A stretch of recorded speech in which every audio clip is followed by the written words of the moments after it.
Patrick plays a federal prosecutor who's about to run for higher office and becomes addicted to high-end escorts. So he's like trying to keep this secret from Richard Dreyfuss, who's grooming him to be the next senator.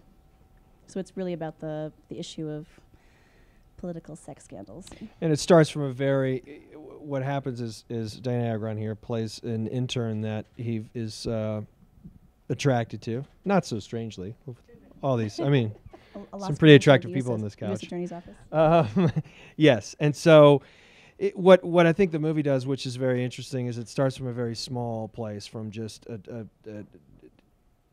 not even an obsession, just if I lie just a little, and where that tiny little lie, that tiny little almost, I don't know, misconception or fascination, and it sort of opens the levee. So it doesn't judge it. It doesn't look at it from a perspective of this is a very twisted man and we knew it all along.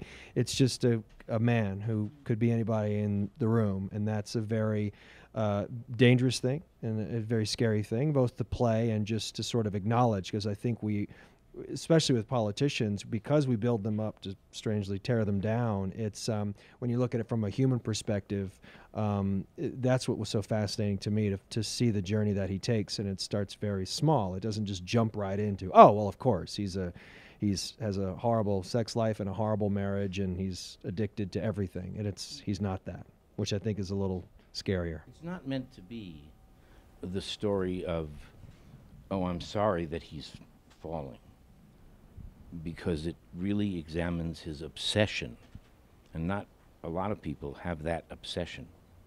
And so what you see is kind of Greek and mythic, but you know that he's in the grip of something he cannot control.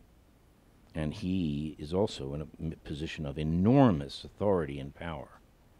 And I think it's a legit question. If you find out your president has got a zipper problem, or you representatives, whatever, it's a problem. I was standing on a street in San Diego with a big sign that said, "Would act for food."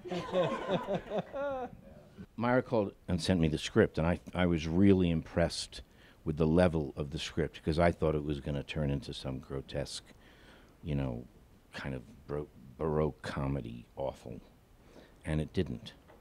And the part that Patrick plays, and his wife, and the character that I play, seem to be about as mature people as I've ever seen. I'm not Mr. Corrupt, but I'm not Mr. Stupid either. Well, Scott Salinas and I have been collaborating since my first feature. We're actually going to do a roundtable discussion later today. And so he read early versions of the script. He was watching dailies.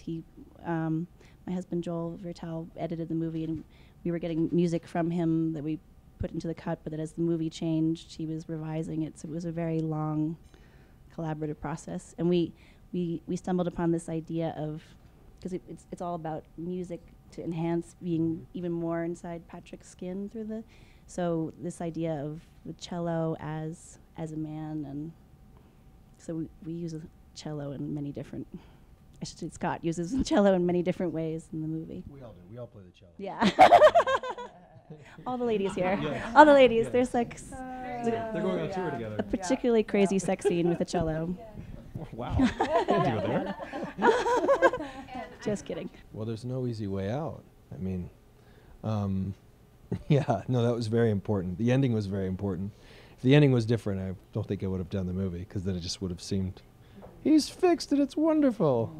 Yeah. Well, I think something that Maura and I were talking about on set is, I think really important is it doesn't take a bad person to do a bad thing. And I think that, obviously you watch Patrick through the beginning of this movie, and so many people respect him, admired him. He's not this guy, like we were saying, it's not this like dark force. And I think there's so many reasons why you can, kind of want to go and explore different things, or there's different urges inside you that you're not aware of or not noticing. And I think that I don't know, it's just interesting when you see these people that sometimes you don't suspect these things to happen, and you kind of have that question of, what is it maybe you're ignoring? And you play such a nice guy in the movie. You sort of feel bad for him a little bit. You do. I mean, you're kind of like, well, I guess he likes hookers. I don't know.